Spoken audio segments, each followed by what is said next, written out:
seguir en sintonía en la emisión de 1 a 3. Vamos a cerrar esta emisión platicando con el senador por Morena, Martí Batres. Hay un montón de temas en la agenda, pero en particular me quisiera concentrar en algo que han llamado desde Morena el estado de bienestar. Martí, bienvenido, así que muchas gracias. Primero te saludo. ¿Cómo estás, senador? Gracias por aceptar la invitación. ¿Cómo estás, Luisa? Muy buenas tardes.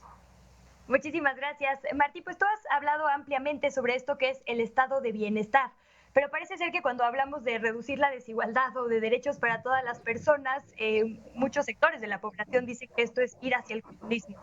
¿Qué pasa con esta idea? ¿Sería terrible ir hacia allá? ¿Por qué critican tanto esto de estado de bienestar y la brecha de desigualdad que están ustedes proponiendo cerrar? ¿Nos puedes hablar un poco sobre toda esta discusión? Bueno, para empezar te diría que eso que dicen, que acabas de referir, lo dicen por ignorancia. El estado de bienestar fue impulsado por fuerzas políticas e ideológicas muy disímbolas, especialmente después de la Primera y sobre todo después de la Segunda Guerra Mundial. El estado de bienestar tuvo diversas manifestaciones y formas, pero uno de sus procesos más acabados fue en Europa occidental y fue impulsada por fuerzas políticas ideológicamente muy distintas. En los países avanzados logró, eh, sobre todo en los países más desarrollados económicamente, logró afianzarse un conjunto de derechos sociales y por lo tanto de obligaciones del Estado. Por ejemplo, en Inglaterra se afianzó el derecho universal a la salud pública y se estableció un sistema de salud nacional completamente gratuito, público, abierto a todas las personas, a todos los ciudadanos ingleses, a todos los habitantes de Gran Bretaña e incluso extranjeros. Esa, por ejemplo, esa característica de universalidad la vemos en Alemania, en el caso de otro gran derecho que es el de la educación. En Alemania se forjó un sistema de educación pública gratuita desde el nivel preescolar hasta el nivel superior que existen en Alemania, universidades públicas muy desarrolladas que albergan, dan cabida a todos los jóvenes prácticamente que desean estudiar en el nivel superior. También están los casos de, por ejemplo, de Suecia, sobre todo de los países escandinavos donde más desarrollo tuvo la idea del estado de bienestar. En Suecia, en Dinamarca, en Noruega, en Finlandia, se afianzaron estas ideas de seguridad social desde la cuna hasta la tumba. Entonces, todos estos derechos se agruparon en lo que se llamó los 4 pilares del estado de bienestar social. Trabajo, salud, educación y seguridad social, particularmente todo el tema de pensiones y jubilaciones.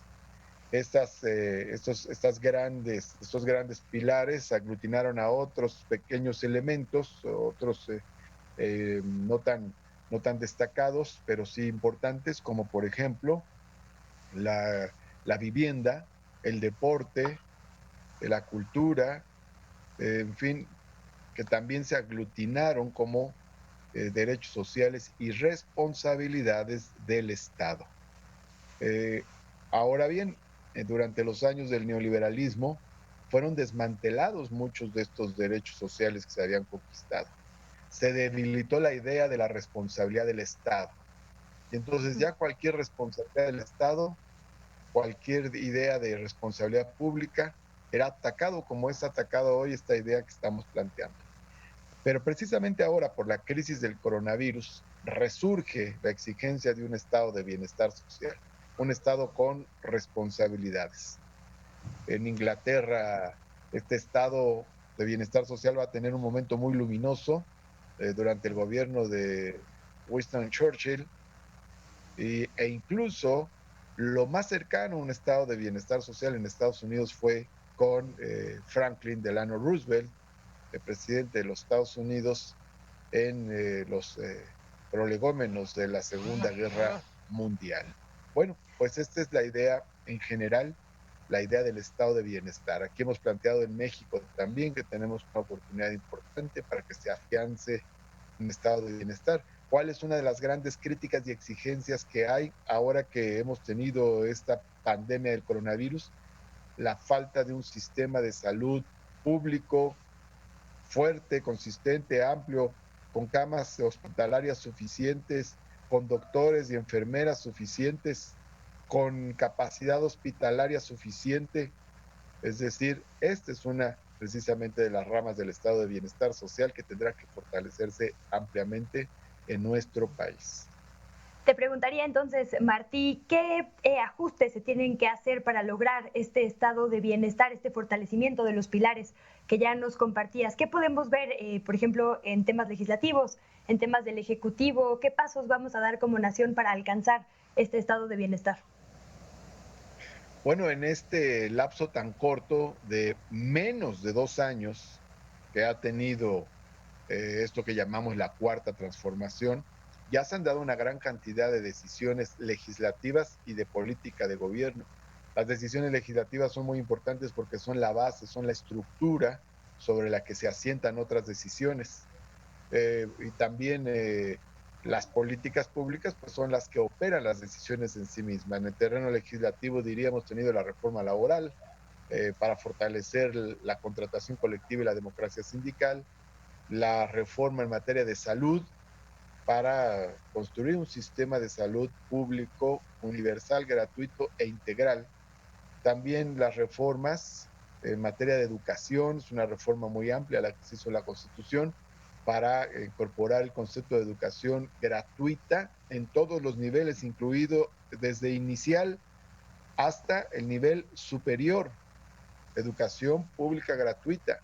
También, por otra parte, hemos tenido otros elementos eh, en estas decisiones legislativas, como los derechos a la seguridad social de las personas trabajadoras del hogar, el tema de la paridad de mujeres y hombres en todos los órganos del Estado, el reconocimiento de las comunidades afromexicanas, la ley de protección del maíz nativo, las reformas para crear el Banco de Bienestar, las reformas para que la SEDATU pueda construir vivienda directamente en los municipios, en fin, una serie de reformas que se han tocado y recientemente las reformas al artículo 4 de la Constitución que incorporan el derecho a la pensión de los adultos mayores, la beca para las personas con discapacidad permanente, las becas escolares en educación básica, media, superior y superior, y también, por otro lado, las, el propio sistema de salud público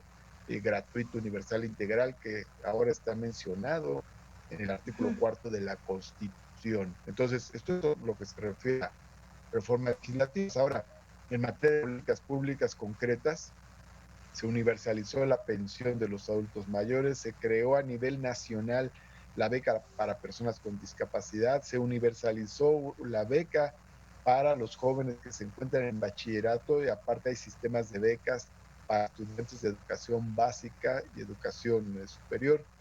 Por otro Martí, lado están los programas hacia el campo. Ajá. te preguntaría, porque se Dime. nos está acabando un poquito el tiempo, se nos fue rapidísimo. Estamos hablando entonces que no se trata de, digamos, un modelo comunista, como señalan algunos actores, tampoco de uno neoliberal, como ha sido en los últimos días. Estamos buscando el estado de bienestar con todo esto que tú nos compartes. ¿Podríamos concluir de esta forma? Bueno, yo creo que ahí hay debate falso, Uh-huh. porque incluso en la Europa occidental, muchos de los países o gobiernos impulsaron precisamente Estados Unidos una forma de evitar pues, fíjate lo que son las cosas. El discurso era diferente al de ahora, pero pues ese es un debate falso, porque finalmente el estado de bienestar se ha construido en sistemas de diverso tipo y digo, el sistema capitalista, lo importante son los derechos de la gente.